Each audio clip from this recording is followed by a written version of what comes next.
What's good, superstars? Back with another Veve and Quidd video. We got Superstar Joe, we got Superstar Rob, and we got Superstar Michael in the building. How's it going, Mike and Rob? I'm going to punch up this time. I'm doing great.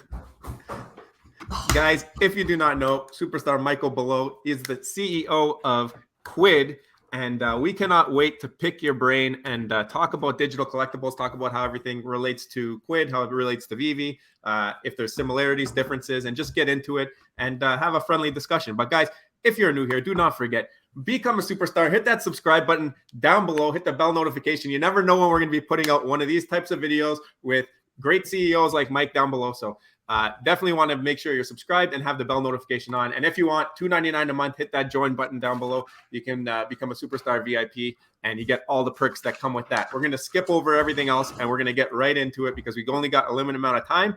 So Michael, how you been? How's your day? It's going well. It's going well. I'm super glad to be here, guys. It's going to be fun. So we wanted to start it off by, because we have mainly a Veve, like our viewers are mainly Veve viewers, but many of them are very familiar with Quidd as well. Why don't you just give us a quick idea of what is Quidd and why the Veve community should consider your products? Yeah, so we're a digital collectibles marketplace. We were founded in 2016, so we actually predate like the invention of NFTs.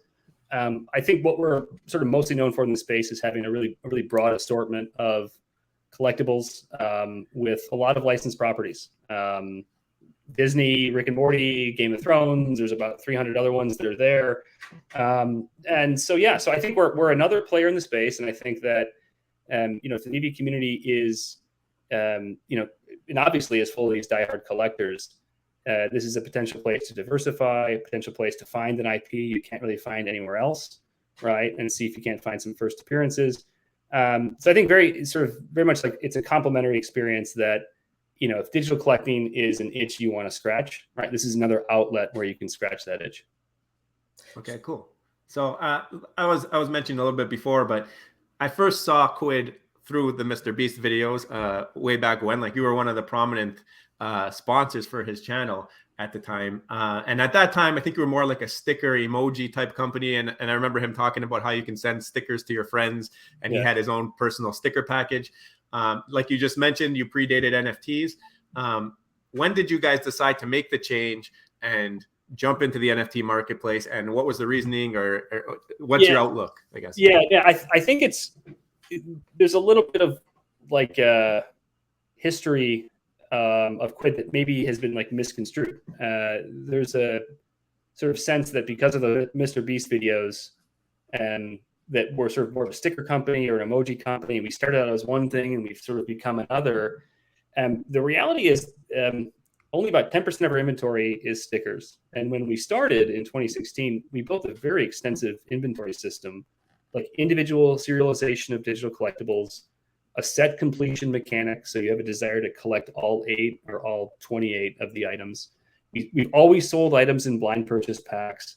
And we had some of the earliest licensing agreements with like Star Trek, for instance, to do officially licensed digital collectibles. So I think there's this story that we started as stickers and we become something else. The reality is that I know from having, seen the first lines of code over 6 years ago, right, that actually we were built as a collectibles company. And the confusion, I think, stems from the fact that our marketing strategy back then in 2017 was to lean the stickers, because stickers were collectibles that had utility, right? You could own this rare item on Quidd, hold it in your collection on the marketplace. Oh, and you could send it to friends. And so with Mr. Beast, we simply led with stickers. So there's this like misconception out there that Quidd is a stickers company. Only 10% of our inventory is stickers. And even if you have a sticker on Quidd, it's individually serialized. It's scarce. You can verify that it is scarce. So really, I think what people are responding to is a marketing strategy from 2017 that like ran amok, right? Everyone saw those Mr. Beast videos. But actually, once you got in and you started participating in Game of Thrones drops or Disney drops, you realize that actually the place you wound up was very much digital collectibles, and kind of one of the earliest to do digital collectibles. And I would say too, like, I'm fairly confident that the origin of Quidd is solidly digital collectibles, because I had worked at a company called Tops beforehand, and I had had a good fortune of being part of building some of the earliest digital collecting apps with something called Tops Bunt, Star Wars Card Trader, right? Back then in 2016 or 2012, 2013, 2014, the team and I at Tops, we were always about collecting, right? And we were really some of the first to experiment with digital collectibles and just this general notion of like, can you own something online, and can you have a collector feel as connected to a piece of code as they would a piece of cardboard or a piece of plastic. So the origin story for Quid actually was never really about stickers. Stickers was a marketing strategy run amok. The origin story at Quid, the earliest days, and even before Quid, was solidly in collecting. And really, it was about this sort of thought experiment of will collecting undergo a format shift, right? Like think of going from like, VHS to DVD to streaming, right? We had the same notion that younger kids growing up that were digitally native, that liked baseball or like Star Wars, they actually might prefer to own something digitally and have that part of their online collection as opposed to having to go to the store and buy a pack. And so really our thesis way back when was like, hey, collecting's awesome. We're collectors ourselves. We actually think this experience can be like 10x better if it exists entirely in digital format. So then when NFTs came along, it just seemed natural to you guys to connect it to that, or like how did that come into? 100%. Like it's we like to say we were NFTs before NFTs existed, right? Things like pretty much everything save for the decentralized nature of it. But the things of like verifiable scarcity, whether it's a PFP project or like a drop of like digital collectibles that are NFTs, there's also notion of like individually serializing them so the precise one that you've got. And like we were exploring all of that from a centralized standpoint as early as 2016. And so for us, blockchain and crypto, and more specifically NFTs, they actually solve a problem that we were starting to experience even before CryptoKitties came up. This idea of having collectors that spent serious amounts of money to build a collection they loved, we then began to realize, well, if they're spending money on these things, they're kind of becoming digital assets. They then start having expectations about what they can do with the assets, and they're starting to look like digital heirlooms, right? And if you think about, let's say, baseball cards or other collectibles, I'm a vintage collector of baseball cards. I'm collecting stuff that's 30 years old, right? Like, how do you give that same level of confidence to a collector that if you buy something digitally today, you can have it in 3 decades and you can give it to your kids or your grandkids? So in a lot of ways, we were experiencing a very unique problem that all digital collectibles companies face before really the blockchain and NFTs were popularized. And then we realized, oh my gosh, like this could solve one of these fundamental problems we have, which is giving collectors true digital ownership such that their digital collectible can survive independent of the company that initially issued it. Mm-hmm. So I like to think that we are one of the very authentic stories in the NFT space, right? Not only did we predate it, but we had a growing customer problem that really can be uniquely solved by properly minting digital collectibles on chain as true NFTs. So we weren't the first company to embrace NFTs, but I like to think we're maybe the most genuine. Simply because when you see your customers and your collectors spending thousands or tens of thousands of dollars to build very valuable collections, you actually lie awake at night being like, I've got to find a way to give this guy or gal the ability to own this and take it out of my app and bring it wherever they want for the next 30 years or 60 years. So like, when the sort of major characteristics of NFTs sprang up, whether it's like survivability, portability, interoperability, and the ability to have something really, I think, digitally forever, we're like, hell yeah. So in a lot of it's a very sort of organic evolution to get to our support for NFTs. So you covered a lot of ground there, but that means the NFTs, like we understand the OMI token, how it backs the system, and then we know about MetaMask and Immutable X, all that. How does it work with the Quid token? Well, I'm going to separate the Quid token slightly. The way to think about what we've got with the Quid marketplace is it's a lot like Coinbase, right? Coinbase kind of is this Web 2 exchange where like a no coiner or normal person, a mom in Iowa, whatever, can go in and use simple account creation methods like an email or SMS to create this secure account where any trading that she does is in a custodial wallet, right? And is sort of held by Coinbase. We're a little bit like that. Basically with Quid, you create an account, you can very soon secure it with 2FA, and then that account basically controls a fiat wallet that you can use for buying and selling on Quid. It controls a linked crypto wallet, basically MetaMask, right? And the way to think about on-chain versus off-chain, it's a little bit like some of your baseball cards are fine to put in a box under your bed, but some are really valuable, right? And you want to put that in a safety deposit box and actually put it on-chain. So the way to think about us and NFTs is we give you a single account that gives you control over both your off-chain digital collectibles and your on-chain NFTs, but we're really precise in ensuring that when you mint something into an NFT, it's in a self-custody wallet. It's accessible in MetaMask. You can access it if you say see a Quid, I'm out forever. You can still access it in your MetaMask wallet, and it's interoperable with OpenSea and Rarible. So I think the thing you'll see about our approach that might be different from others is we hold the term NFT sacred, right? And we never want to confuse anybody of what is off-chain versus on-chain, right? And so about 10% of our inventory today are mintables, which means if you hold them on Quid, you can mint it on-chain as a true NFT in your MetaMask wallet. You can piece out from Quid entirely, take it to OpenSea and do what you want with it. So the way to think about this is we kind of aggregate your ability to do both, if that makes sense. Yeah. So I'm going to jump ahead here, but that means have you ever had problems with licensors with interoperability? Has a licensor ever said to you, we want to stay only on that Web 2 version and we don't want to go into that decentralized space? Absolutely. I mean, I can't go into specific licensors, but you've got to imagine that that is a complex conversation that only the most innovative of media companies or sports leagues are going to really wrap their heads around. And in some ways, because interoperability might, for them, leave money on the table, right? Why not do another licensing deal with that Metaverse, right? And have them do a drop there as well. So, I would say there may be other companies out there that are licensees that are far more sort of superior than we are and better at having those conversations. But interoperability is probably less a technical constraint as it is a legal constraint when you really break it down. So for us, I think we're mostly an engineering company. We don't do a lot of marketing.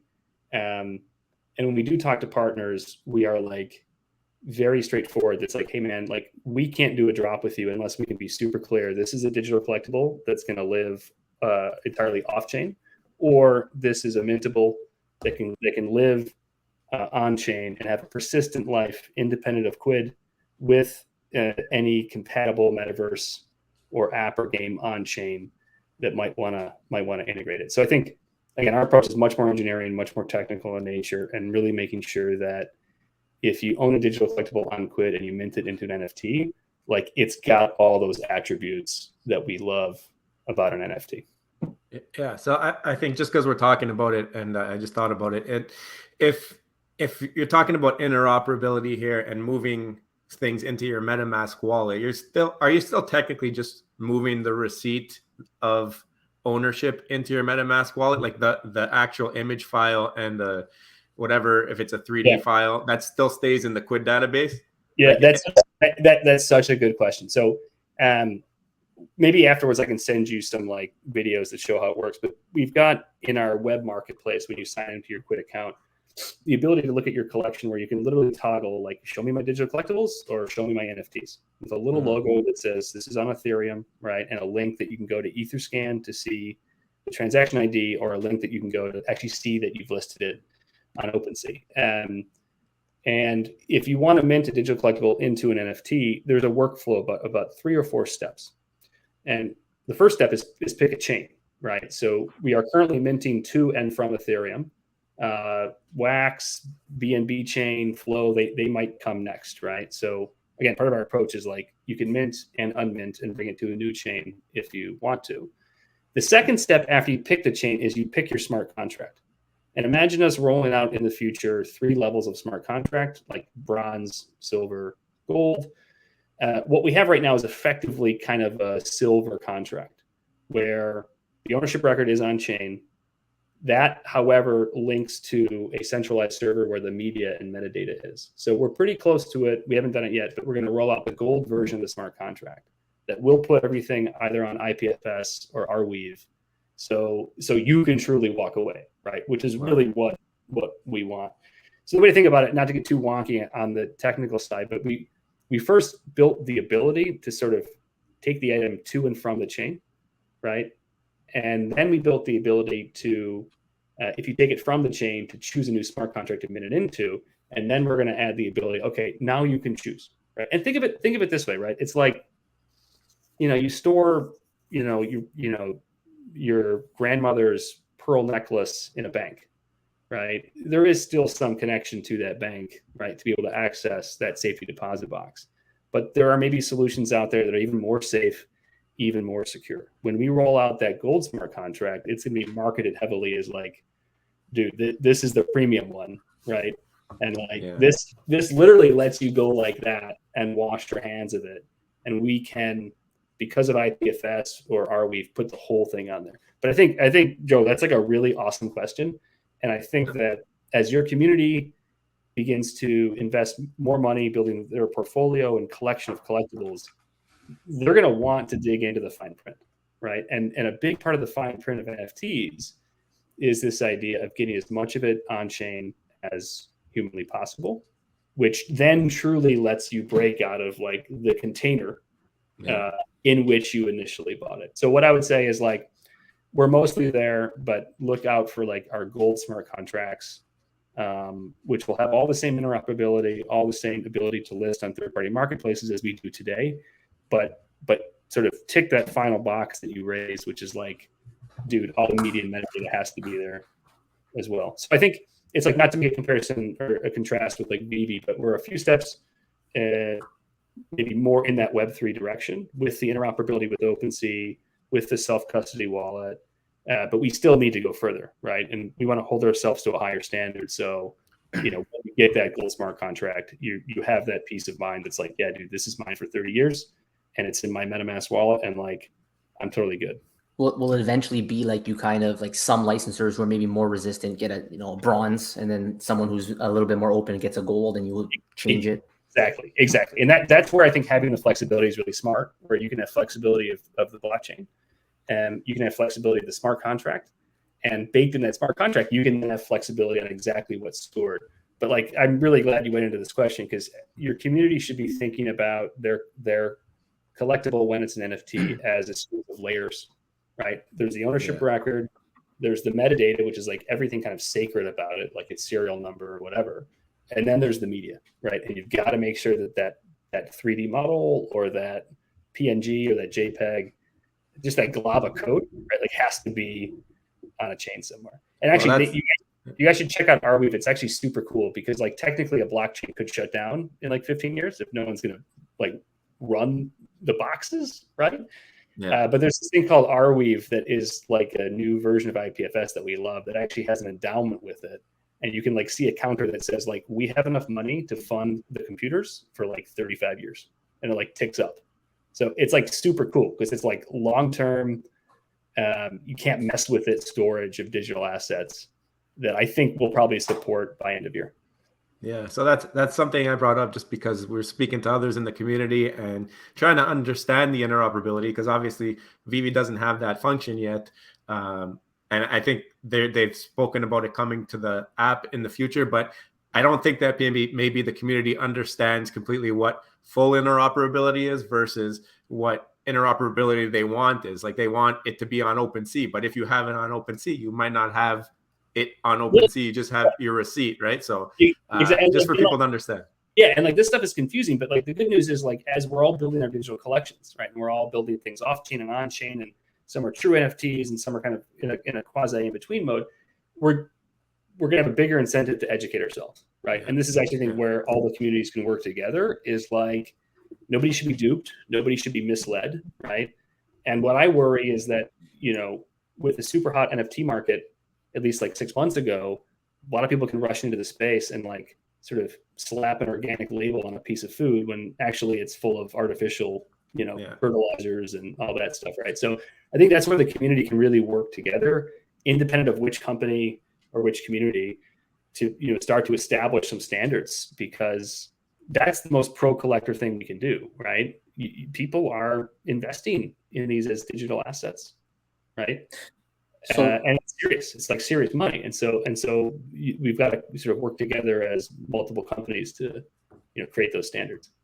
So speaking of working with multiple companies, do you have a relationship with the Veve team? Do you know Dan? Do you know Dave? Have you spoken with them? Do you ever collaborate with them? No collabs in the works. We met at like an NFT NYC event in 2018 or 2019. We had like a coffee together down the street. I was one of the first people to see the showroom, at least be one of it. So no, it looked cool. And they just leaned very, very heavy into 3D and into AR. We at the time were continuing to pursue kind of a different collecting mechanic. You know, in any sort of notion of like rivalry, it's like Topps and Funko don't hate each other, right? They're both collectibles, but it's a different kind of experience, different price point, different form factor. And so no, like we know each other, but we're not currently collaborating. But it's kind of a neat function of the narrative and the industry, is you do get a chance to meet people, and yeah, we met and they demoed for me in 2018. Very cool. So I guess, what are your thoughts, I guess, on, I know you have your own platform, but what are your thoughts on the Veve ecosystem? And are you part of it? Do you have any Veve collectibles, or are you strictly Quidd? No, I have one of the oldest accounts on it. Probably because of that meeting, to be honest, guys. So I have a Todd. I'm not as aggressive on the comic books, but I have a Todd, and I've got a few other of like the Marvel figures when they first came out. No, I think they're great. I think it's very early days. It's like 1978, and you've got a couple of different computer companies that all want like a PC on every desk, right? Mm-hmm. And that basically means we all should be working together to popularize digital collecting, right? Whether it's in NFT format or not. And I think the big prize we all got to collectively go after is cardboard and plastic, right? We still have to get physical collectors, right? Which is a market is booming, to start to own their first digital collectible, to own their first NFT. And that's kind of like what all of us should do, Hero, Recur, everybody else, which is really work to popularize this with sort of tried and true physical collectors, so that this isn't just a nascent hobby that like 5% of fans engage in, but like is the dominant way that people choose to collect. So do you see Veve as a competitor, or do you see them more as, you know, a leader or part leader in the space to bring you up? You kind of mentioned that it's so early, you all have to, in a way, the communities have to kind of intertwine and work together. But how do you view them? Do you view them as a competitor taking away market share, or do you view them as someone who's helping Quidd and building market share within the collectible space? I think if we do it the right way, we're all basically helping each other. And I think that can work well in a very complementary way, simply because, and whether it's whatever I forget the name of it, but who did Bat Cowls, right? I mean, that's essentially a PFP project, right? PFPs are incredibly different from traditional digital collectibles, right? Which are also very different from Metaverse game pieces, which are very different from digital video moments like with Top Shot, which is very different from sort of what we do at Quid, which is more traditional sort of digital trading card set building mechanics. I mean, we do sell things via mystery box and blind purchase. Our price points are probably 1/10 of what Veve's is. Our inventory counts, depending upon the drop, can be higher or lower. In a lot of ways, I think a collector can start to build a collection without having to like mortgage their house to get started, right? Our packs are anywhere between $1 and $10. Grails in our aftermarket can sell for mid hundreds, if not, low five figures for some of the real grails. And our withdrawal minimum is like $100, right? And we process withdrawals, every week. So there are some sort of fundamental differences. Maybe Veve is more of a high stakes premium poker table, right? That really only attracts like the uber whales. We like to think we're a more inclusive set of games that don't cost nearly as much to get into, or don't have maybe the consequence of like, I'm going to go all in on this, $2,000, grail, but that's the only thing I can buy, right? Yeah. And it's not dissimilar from maybe physical collectibles, where there are plenty of physical companies that make, really realistic replica models, like with 1/6 the scale, and that can sell for like $100 a pop. But then there's baseball card companies, right? Then there's Funko.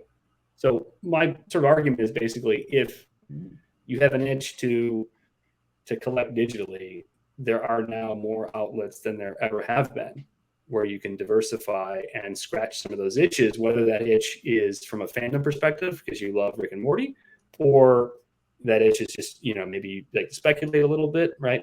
And that those itches now can be scratched in a diverse series of ways. So I think it's in some ways, absolutely, we've benefited from some of the Veve community learning about Quid. But I think these things piggyback and leapfrog each other, right? Alfred Kahn was talking about Quid in 2018, right? I mean, probably we helped open some doors for them with licensors, because we were the first out of the gate to really start to popularize the idea in 2016 and 2017. So I think in a lot of ways, it's a bit of a history that kind of has these moments that bumps and touches each other. Some moments are maybe dust ups, right, which shouldn't happen. Other moments are more complementary, where something someone did in 2017 helps someone in 2018, and sort of vice versa. So you mentioned that, I think you said 10% of your collection is, I guess, mintable. Right now, does that mean going forward, is everything going to have that option to be mintable, or do you still keep like your releases or whatever's coming out in that ratio? It's really interesting. We thought like we needed to sort of put a moratorium on off-chain digital collectibles and only do items that can be minted like that second as NFTs, right? And true NFTs in your MetaMask wallet with OpenSea interoperability and the full shebang.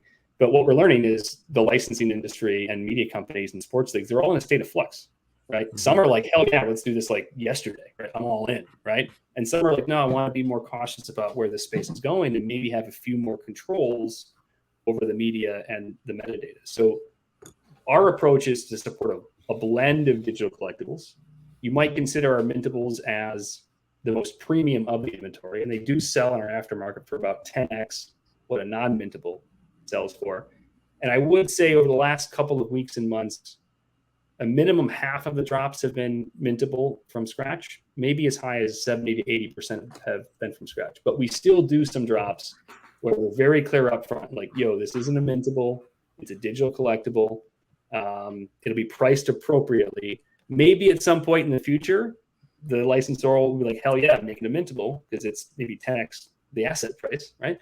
Maybe they won't, but we never want to mislead you on that. And yeah, so I think like we used to think like everything must be mintable from one date forward, but the ability to support a blend and be very clear with collectors about what's off chain versus what's on is probably something we'll stick with for the next couple of years as more and more companies get comfortable with NFT technology. So anything that's not on chain can always be put on chain if it needed to in the future, or are there limitations? At any moment. Okay. We've had some collections like Kripkins that were marketed years ago as digital collectibles, and then we're like, hey, for fun, let's make it mintable. And so there is this notion where we can never give you details on our licensing pipeline or where we are with our conversations, obviously, because those are like private and sensitive and confidential. But there is a history of us taking old collections, some of the vintage inventory, and having worked out new agreements with those licensors to make vintage items mintable. Yeah. So kind of at any moment, even some of the old stuff you see, whether it's Rick and Morty or Game of Thrones, could flip that switch, and now you can put it on OpenSea and maybe be the first person to do so. So, like for example, Disney is one of the big reasons why we're on Veve, and we understand that you have Disney products as well. But we noticed that your products maybe are a little bit less realistic in the looks of the styling of them. Is there like restrictions on your license? I know you said you can't talk about licenses, but what's the reason for that? Is there a limitation to what you can create? Well, I can't speak specifically about Disney, but I think what you've got.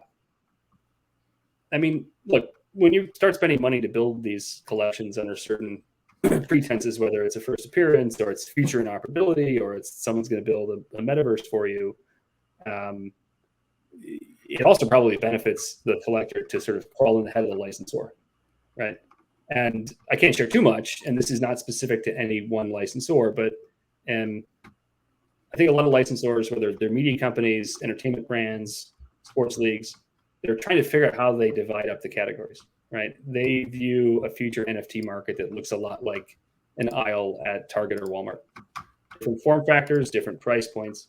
And so from that regard, most licensing agreements have specifics about the type of product form factor that you can make. And ours just lean more into digital trading cards. We do have a substantial amount of 3D figures from new collaborators, also an extensive amount of the earliest Funko Pops in digital format and first appearances everywhere. So we do have a bunch of 3D. I think our approach has been really just different artists who making different 3D images. So we never really leaned into the extreme photorealistic high polygon count model, but you can still find some of that stuff on Quid. Okay. How do you see, let's say, like the future of your products? We know the metaverse, at least the way we see, eventually some of these original Veve collectibles, the main utility might come from when the world finally catches up with the metaverse glasses. You can start, putting images of 3D collectibles on your walls, art, whatever it ends up being. And that's going to bring value. That flex is going to bring value. Do you have similar ideas of how, let's say, the Quid products will fit into that with the metaverse glasses, or is it a different idea, just the collectible aspect of it only? No. There's already plans for utility. There's implementations that are in process that are months away, if not weeks away. I'm a big believer in, a couple of things lining up to make this market absolutely huge in like 3 or 5 years, right? You mentioned the glasses, right? There's going to be hardware improvements that make, being in a mixed reality environment a lot more natural than having to wear a big bulky VR headset, right? So there's one, which is the hardware is going to improve. Then there's going to be improvements generally in like mixed reality. And I think the opportunity really is mixed reality, not AR or VR. I mean, imagine someone walking around their entire day with these glasses on and having it augmented, with overlays on their reality, right? You're waiting on a train and you decide to sort of touch a point in the air and the game comes up, right? Or one of your favorite figures comes up and you can sort of see it right there sitting on the bench next to you as you wait on the, in the train. And then I think the other aspect is true digital ownership, right? There's got to be an economic underpinning for all these objects that are going to exist in this very seamless mixed reality world, and that's sort of a big area that we're investing in. So no, that's really more about 3 to 5 years out, right? That's not 3 months away or like 3 quarters away, and we think that our ability to support that with our 2D art and our 3D art is going to be pretty sort of substantial. In large part because we use industry standards, and we're not taking an approach to build a metaverse, right? We're a collectibles company that wants to build a highly liquid marketplace that a community of collectors loves. That's not our forte to build a metaverse, and building a metaverse is like really, really hard, right? It can take half a decade, right? So our approach is not to build, but to partner, right? We've sort of leaked out an announcement about partnering with the Sandbox, right, which is another Animoca property where they've already built the gateways for PFP collections to be minted into usable avatars. Like, guys, like your community needs to know like that exists today, right? Like you can convert your Bored Ape into its embodiment as a 3D voxel character and like run around in that metaverse right? So long as it's in your MetaMask wallet, so long as it connects with the sandbox. So we've announced that we're going to do that. We kind of kept the announcement low and kind of quiet, but that's one bit of real utility that we're working on, where we don't call it like mint to flip, which is what you might want to do with their integration with OpenSea. We think of it more as mint to play, right? Imagine having a digital trading card that you hold on Quid of Jon Snow from Game of Thrones, being able to pick Ethereum and then pick a smart contract that is explicitly marketed as mint to play, where that card actually is a ticket that you can temporarily turn in to then have the avatar to run around with. And like that's cool.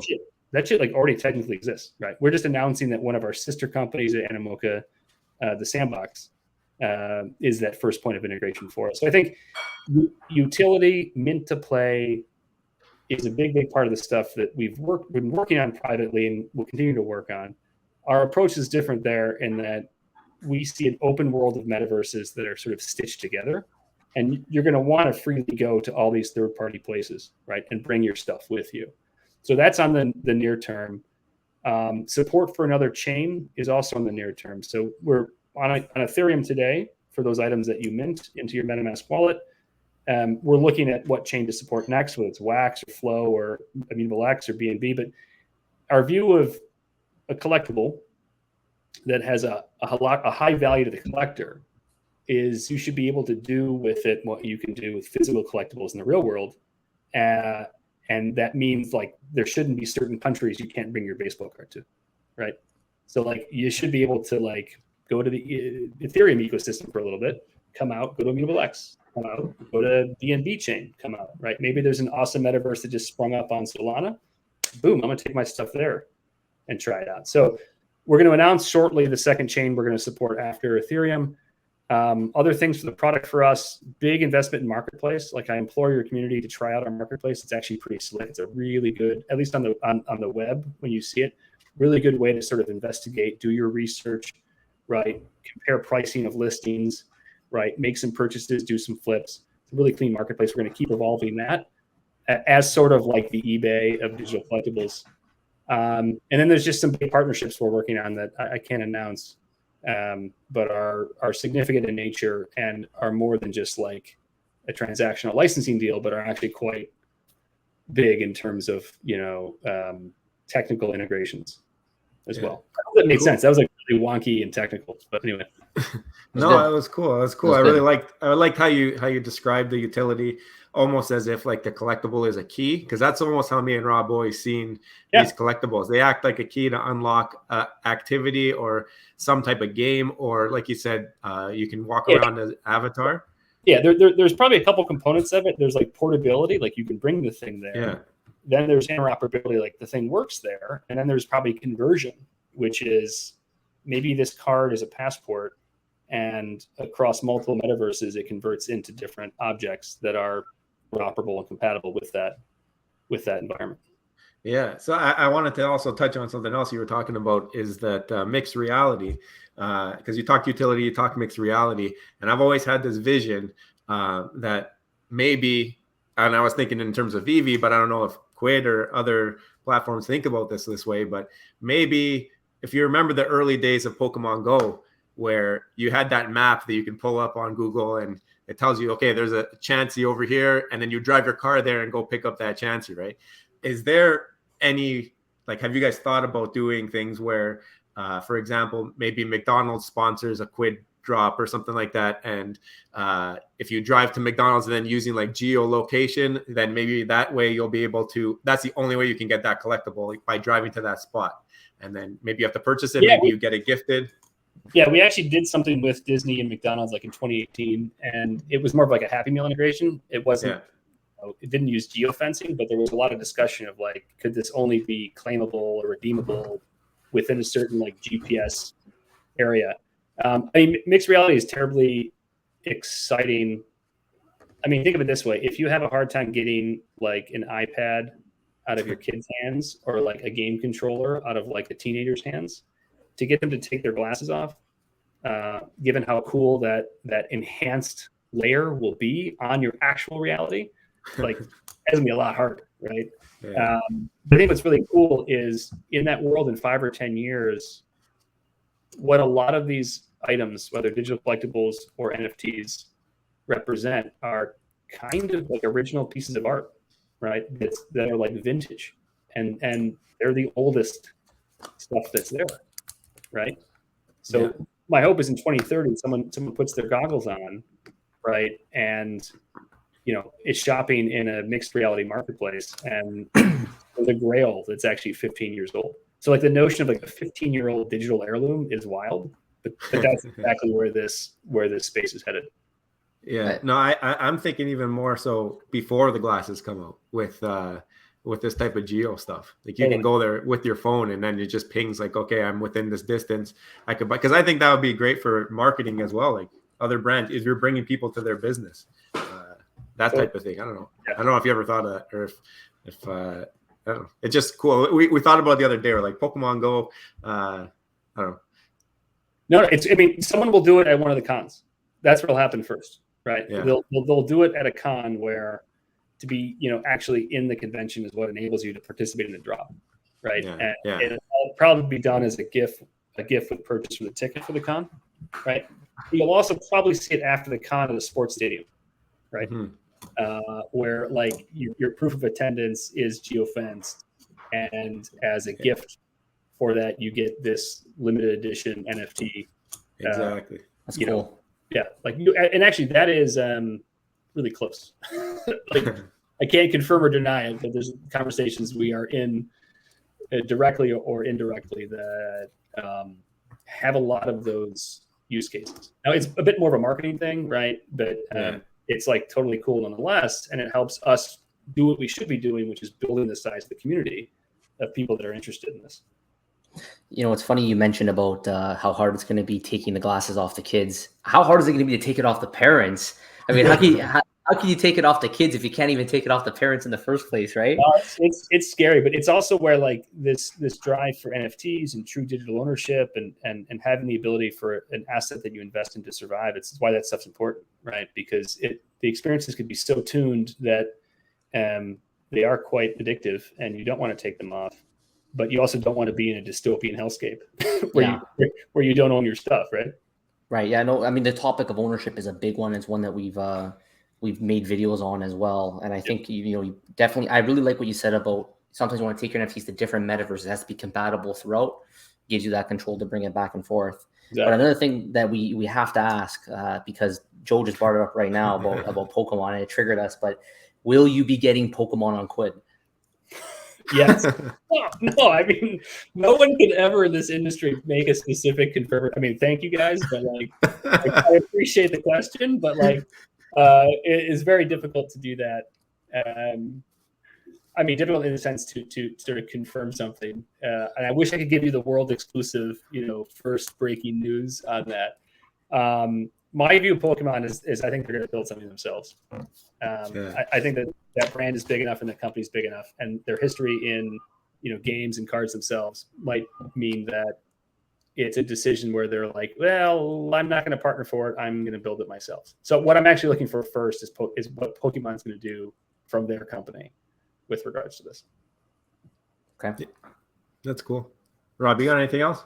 No, I think just to end it off, like again, just one final question. We've learned a lot from this conversation about Quid, about the differences between Veve and obviously Quid.